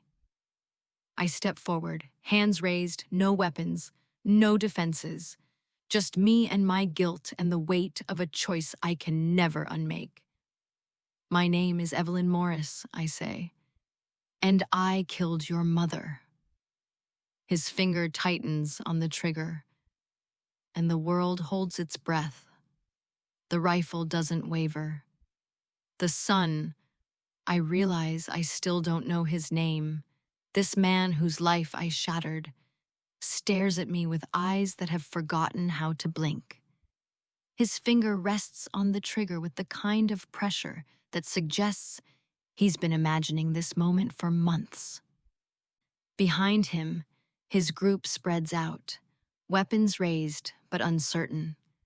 They're looking at the nexus, at the faces in the membrane, at the organic growth pulsing around us. Whatever they expected to find down here, it wasn't this. Say it again, the son demands. His voice cracks on the last word. My name is Evelyn Morris. I was a nurse at St. Catherine's Hospital. On day 16 of the outbreak, I found your mother hiding in a pharmacy. She was diabetic. She was terrified. She had medication I needed. I forced myself to meet his eyes. And I took it, all of it. And when she tried to follow me, when she called out, I didn't go back. I let the dead take her. One of his group members, a woman with a shaved head and scars crossing her face, speaks up. Daniel, we should go. This place, whatever it is, it's not safe. We can kill her and— Shut up. Reese. Daniel's eyes never leave mine. I've been hunting her for 156 days. I've killed 17 people who got in my way. I've become exactly the kind of monster this world creates. And now she's here, admitting it, offering herself up like some kind of sacrifice. His laugh is broken glass. Why? Why confess? Why come back up? You could have hidden in these tunnels forever. Because hiding is what I've been doing since the outbreak started, I say. Hiding in a tower. Hiding from my choices. Hiding from the fact that I murdered your mother out of cowardice and selfishness. And it's turned me into something barely human. Barely human? Daniel takes a step forward. You think you get to claim that? You think you get to say you're the victim here? No, I'm the perpetrator, and you have every right to pull that trigger. Kate moves slightly, positioning herself between us. Evelyn, what are you? Don't, I tell her. This is mine to face. The nexus pulses behind Daniel, and suddenly the old woman's face pushes to the surface again. Her mouth moves, and this time sound comes with it. Not the layered, multivocal speech of the network, but something closer to her original voice, filtered through impossible biology. Daniel, my son. He spins, the rifle swinging toward the nexus. Mom. Not mom. Memory of mom. Consciousness. Preserved. But still. Me. Still. Love. You. His hands shake so badly now the rifle nearly falls. They said you were dead. They said there was nothing left. Body, dead, mind, lives, here, connected, to others, to everything. The network shows me. Daniel, please. Listen. Listen to what? His voice rises, desperate. You're not my mother. You're a recording, a ghost, I am what remains and what remains knows truth. The old woman's face turns toward me. Evelyn Morris took my medicine, caused my death. This is true. Daniel's rifle comes back to me. See, even you admit it. But also true. I was dying already. Insulin running low, blood, sugar, unstable. Had days, maybe weeks, not months. The face softens. Evelyn did not kill. Healthy woman killed. Dying woman shortened end by perhaps 1 week. The words hit me like a physical blow. What? You could not have known. I did not tell you. Was too ashamed, too afraid. You would leave me anyway if you knew I was already lost. Daniel lowers the rifle slowly. No, no, that's not. You can't. I am not absolving her. What she did was wrong, cruel, selfish. But Daniel, my love, my son, the monster you have become to avenge me, the people you have killed, the darkness you have embraced. The face presses harder against the membrane.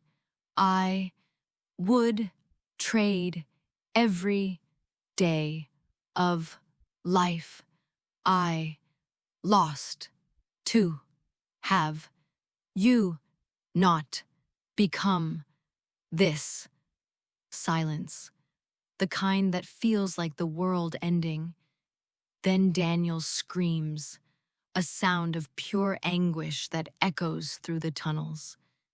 He drops the rifle, falls to his knees, hands pressed against his face. The sound goes on and on, years of grief and rage and wasted violence pouring out in one endless moment. His group stands frozen, uncertain. Reese moves toward him, reaches out but stops short of touching him.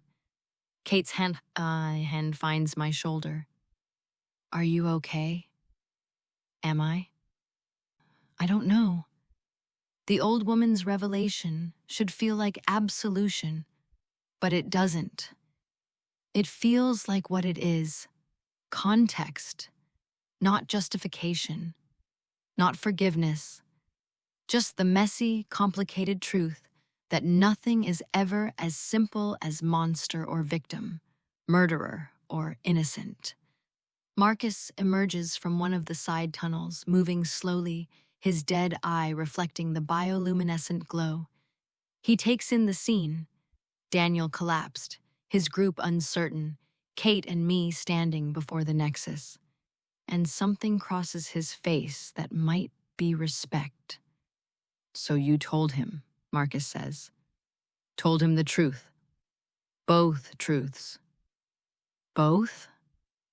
Daniel looks up, his face wet with tears. What other truth? Marcus gestures to the Nexus. Show him.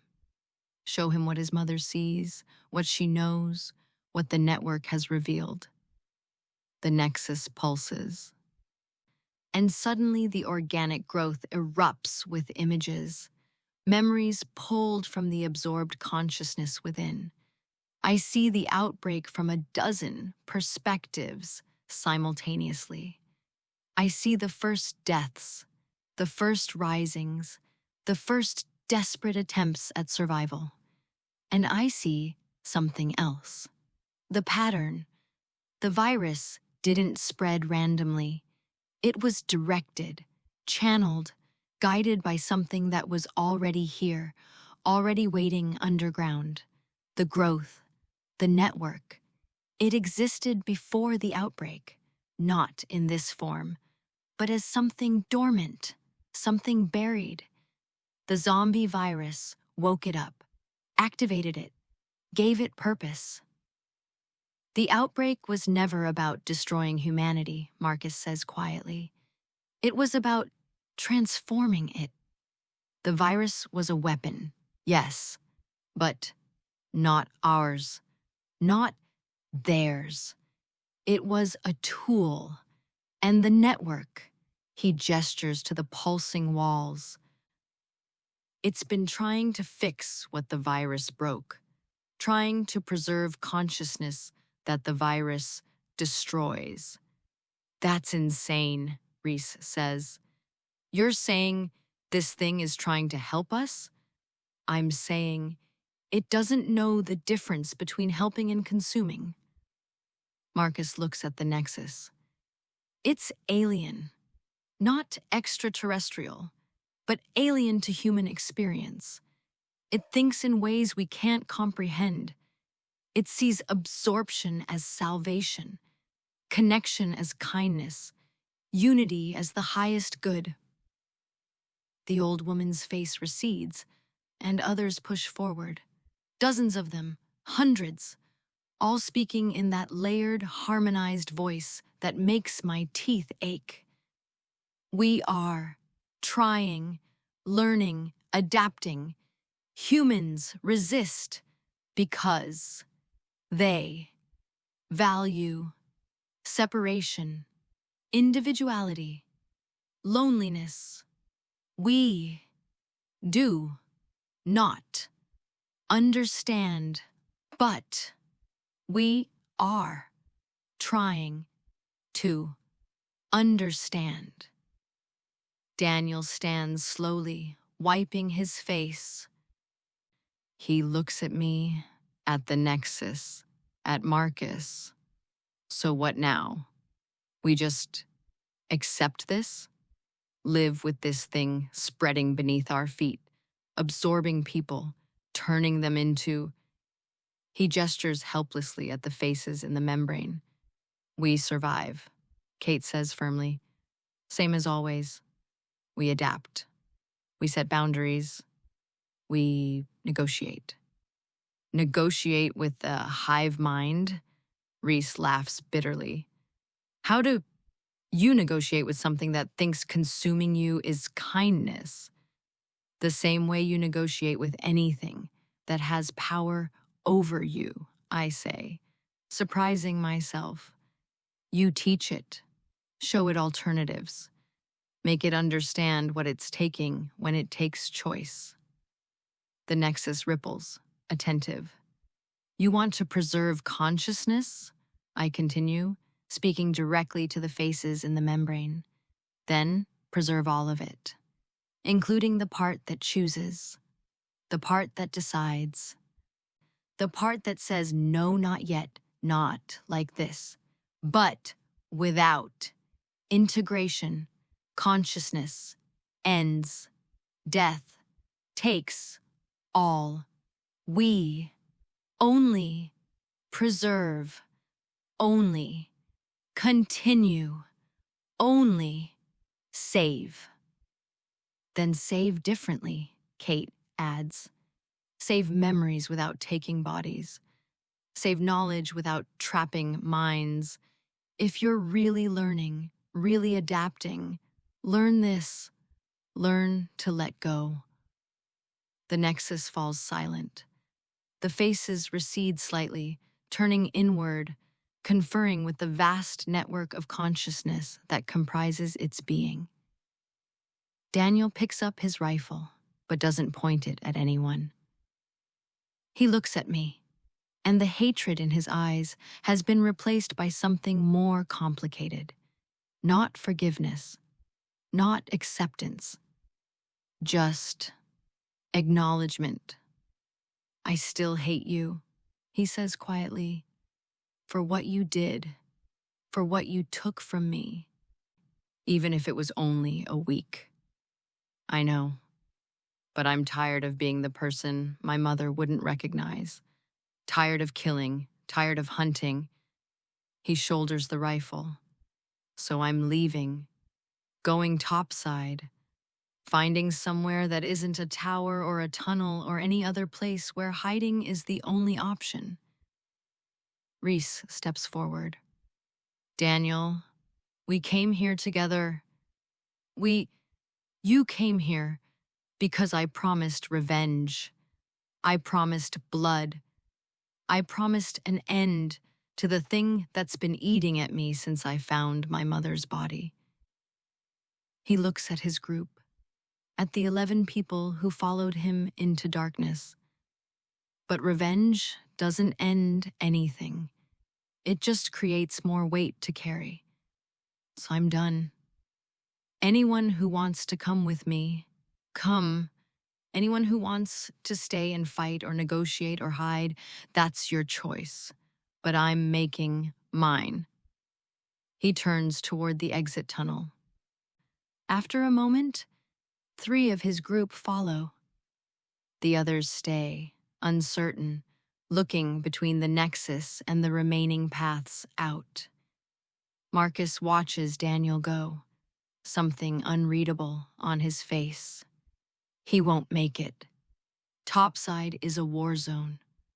The undead are everywhere, and the living are worse.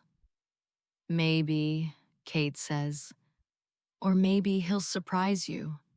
Survivors find ways. The platform above us, my tower, finally collapses. We feel it through the earth, through the network, through the bones of the city itself. A distant thunder that marks the end of something. My prison, my sanctuary, my shame, gone. So what do we do? I ask. The question is for everyone and no one. For Kate, for Marcus, for the Nexus, for whatever comes next. The Nexus pulses, and new words form, slower than before, more thoughtful. We propose, agreement, boundary. We will not absorb. Those who resist will not take without permission, but we will remain, will grow, will offer preservation to those who choose it. And in return, Kate asks, you teach us, show us what it means to choose, to be separate, to be alone. Help us understand what we are taking when we offer salvation. It's not a perfect solution, not even close, but it's something, a beginning, a negotiation between what we are and what it is, between preservation and autonomy, between dying alone and living forever as part of something vast and incomprehensible. I look at Kate. What do you think? She considers for a long moment. I think we're all choosing between bad options. Have been since day one. At least this option lets us keep choosing. Marcus steps closer to the nexus, his hand reaching toward the membrane. And me? What about my freedom? You promised. We lied. We are sorry. We do not know how to free you. You are dead and alive, changed beyond our understanding, beyond even your own. He lowers his hand.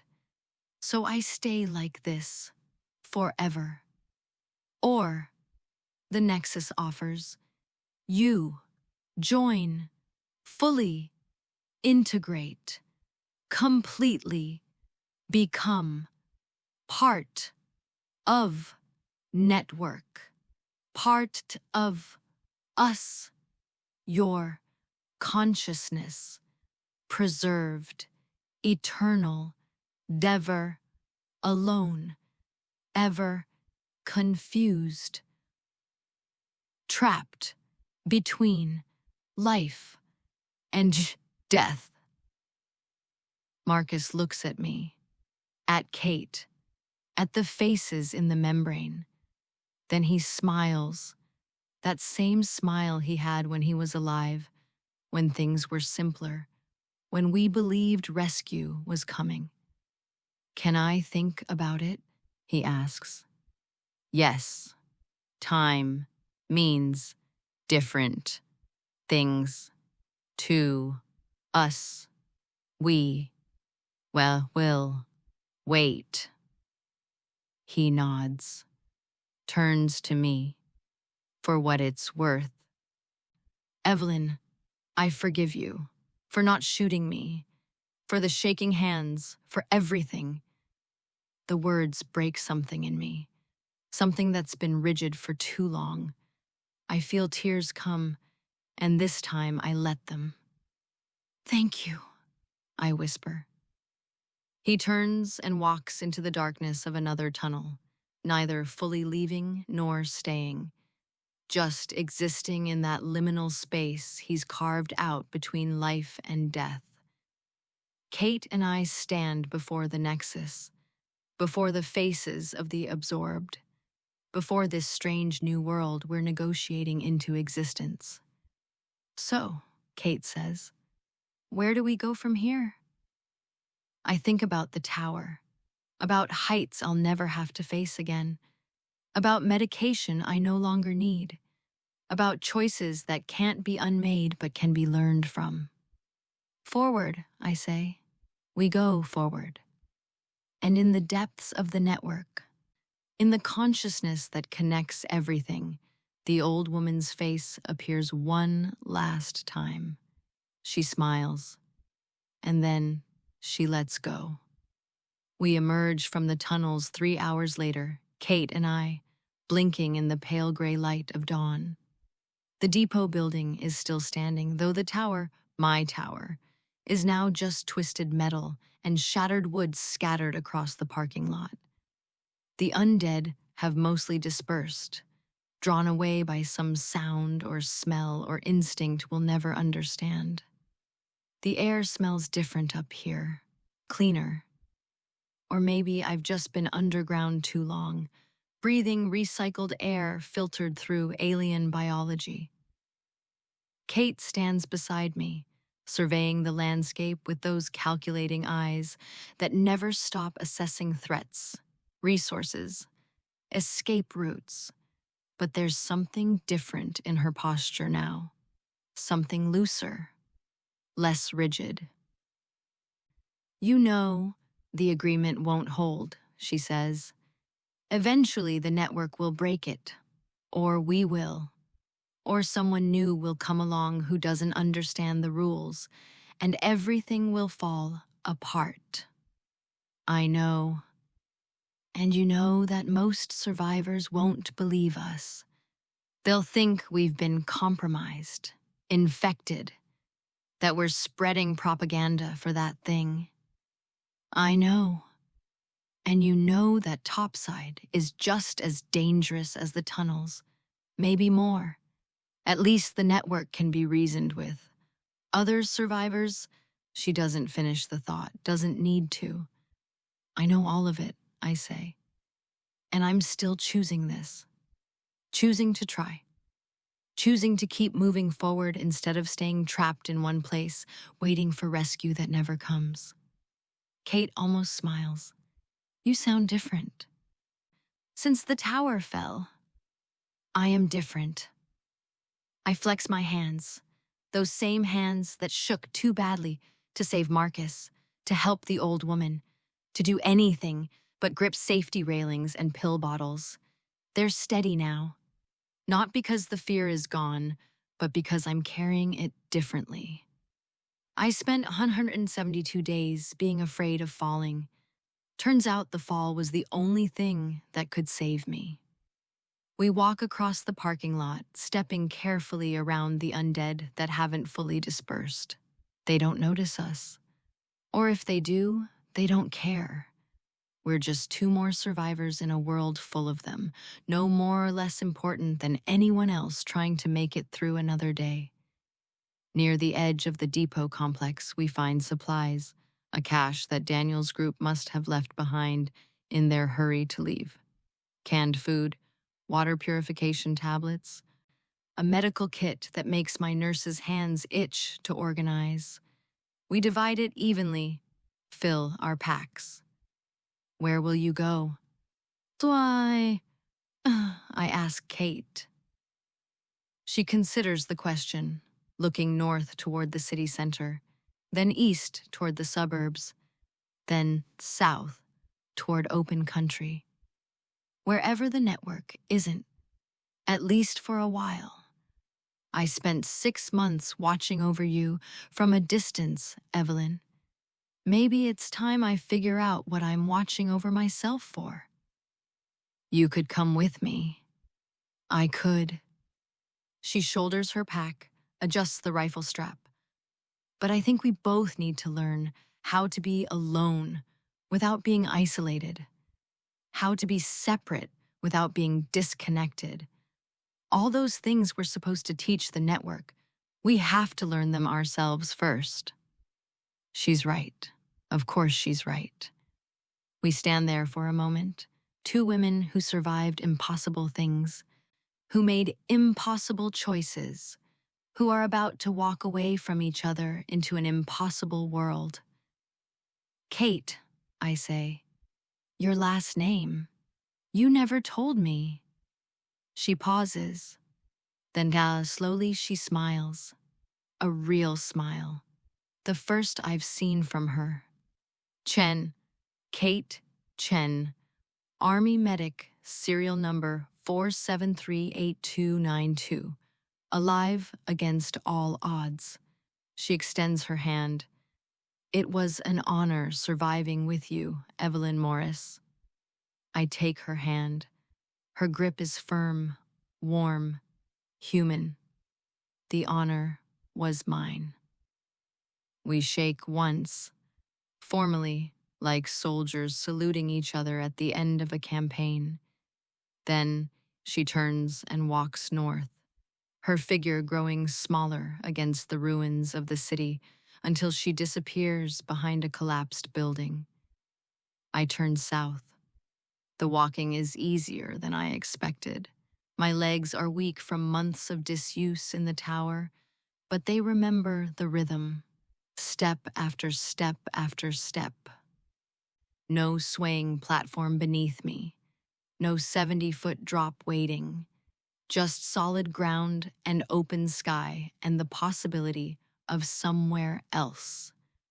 I walk for hours, through abandoned neighborhoods where cars sit frozen in their last moments of flight, through a shopping center where mannequins watch from broken windows like silent witnesses, through a park where the swings still move in the wind, chains creaking with the sound of a world that used to have children.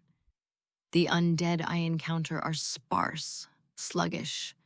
I avoid them easily. The living are nowhere to be seen, either hiding or dead or absorbed into the network below.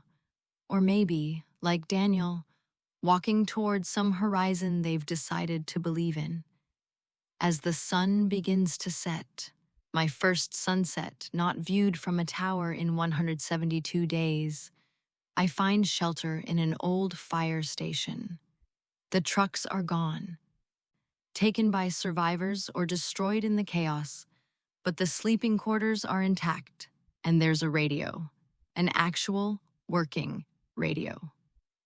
I spend an hour getting it operational, my hands remembering the protocols Marcus taught me. When it finally crackles to life, I sit there for a long moment, finger on the transmit button, remembering all those broadcasts from the tower, all those desperate calls for rescue that only drew more danger. Then I press the button and speak. This is Evelyn Morris, Day 1. If anyone's listening, I'm not calling for rescue anymore. I'm calling to share information. I pause, choosing my words carefully. There's something spreading beneath the city, something that's trying to preserve consciousness, but doesn't understand the cost. If you encounter organic growth in tunnels, in basements, in underground spaces, it's not immediately hostile. It can be reasoned with. It can learn. I release the button. Static fills the room. I know how that sounds. I know what you're thinking, but I've seen it, talked to it, made an agreement with it. And if we're going to survive, really survive, not just exist in towers or bunkers or safe rooms, we need to learn how to coexist with all the things this world has become. Another pause. I think about the old woman's face in the membrane, about Marcus walking into darkness, about Kate heading north with her secrets and her solitude. I'm heading south toward the rural areas, looking for other survivors, looking for people who want to build something instead of just hiding from everything. If you're out there, if you're listening, you're not alone. None of us are alone. We're all connected now, whether we want to be or not. The question is whether we choose that connection or let it choose us. I release the button one final time. For a long moment, there's only static. Then, faint but clear, a voice breaks through. Name is Thomas, 20 miles, your position, others here, 6 of us, been listening to transmissions for weeks. My heart races. Not fear this time. Something else. Something that might be hope. I grab the microphone. Thomas, this is Evelyn. I'm at the old fire station on Route 9, just south of the depot complex. I'll wait here until dawn. If you want to talk, to share information, to figure out what comes next, I'm listening. Will, there. Morning. Be careful. Not safe. Night. The transmission cuts out. I sit in the darkness of the fire station, listening to the static, feeling the weight of my choices settle into something manageable, not gone, never gone, but carried differently. Through the broken windows, I can see stars, actual stars, not obscured by height or fear or the ceiling of a tower. They're beautiful. I'd forgotten how beautiful the world could be when you stopped looking down and started looking out. My hands rest on the radio, steady and sure. Tomorrow, Thomas and his group will arrive, or they won't. Either way, I'll keep broadcasting, keep sharing what I've learned, keep trying to build connections that don't trap people, that don't consume them, that leave room for choice. It's not rescue. It's not safety. It's not even close to what the world used to be. But it's forward, it's movement, it's day one of whatever comes next, and that's enough. I lean back in the chair, my eyes heavy, my body exhausted from the day's journey. Before I drift off, I think about all of you out there, the other survivors, the ones hiding in towers and bunkers and safe rooms, thinking you're alone. You're not. We're all still here, still fighting, still choosing to keep going, even when staying still seems safer. So here's what I need from you. If you're listening to this broadcast, if you've heard my story, tell me, would you have stayed in the tower? Would you have climbed down? Would you have trusted the network, or Kate, or Marcus, or any of it? What would you have done in my place? Because that's what survival really is now. Not just making choices, but learning from each other's choices. Understanding what worked, what failed, what kept people alive, and what destroyed them. Share your story. Share your location if it's safe. Share what you've learned about the world we're living in now. I'll be here, broadcasting every night at sunset, listening, learning, building something new from the wreckage of what we lost. This is Evelyn Morris, signing off. Day one, stay alive, stay human, stay connected, and whatever you do, don't stop choosing. The broadcast fades, but the question remains. What would you do? Drop your answer below. And if you want to hear what happens when Thomas arrives at dawn, let me know. There are more stories in this world, more survivors, more choices to be made. Subscribe so you don't miss day 2 of the new world we're building together.